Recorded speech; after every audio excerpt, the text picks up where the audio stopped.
সালানপুর ব্লকে তৃণমূল কংগ্রেসের বিজয় সম্মেলন অনুষ্ঠিত হল রূপনারায়ণপুরে। উপস্থিত ছিলেন মন্ত্রী মলয় ঘটক, বিধায়ক ও পৌর নিগমের মেয়র বিধান উপাধ্যায় এবং ব্লকের তৃণমূল নেতৃত্ব। বিধায়ক নিজ হাতে ফুলের তোড়া, উত্তরীয় ও মিষ্টি দিয়ে কমিটি ও বয়স্ক ব্যক্তিদের সম্মানিত করেন। মন্ত্রী মলয় ঘটক বলেন, ব্লকে প্রতিটি উন্নয়নমূলক প্রকল্প মানুষকে পৌঁছে দিন। বিধান উপাধ্যায় জানান, বিজয় সম্মেলনের ডাক এসেছে রাজ্যের সমস্ত ব্লকে। বিধানসভা নির্বাচনের আগে মাঠে নেমে ভোট প্রচারে সক্রিয় থাকার নির্দেশ দেন। ব্যুরো রিপোর্ট, এনি এক্সপ্রেস 24। আমাদের নেত্রী মমতা বন্দ্যোপাধ্যায় এবং নেতা অভিষেক বন্দ্যোপাধ্যায়ের নির্দেশে সারা পশ্চিমবঙ্গ জুড়ে প্রতিটি ব্লকে তৃণমূল কংগ্রেসের পক্ষ থেকে বিজয় সম্মেলন চলছে।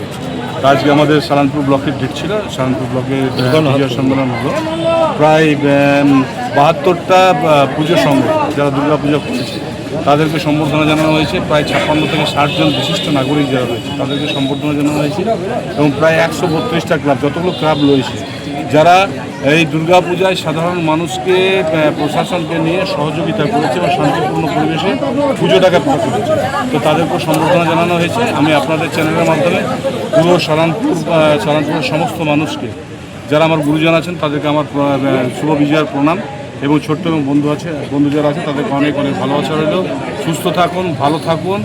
আর আমার অনুরোধ রইল, কোথাও ভুলভ্রান্তি থাকলে ক্ষমা করবেন এবং সরকারের সাথে যেভাবে আছেন সরকারের সাথে থাকুন। যেভাবে মমতা বন্দ্যোপাধ্যায়কে আশীর্বাদ করছেন ঠিক সেভাবে মমতা বন্দ্যোপাধ্যায়কে আশীর্বাদ করবেন। তৃণমূল কংগ্রেস সবসময় মানুষের সাথে আছে, মানুষের পাশে।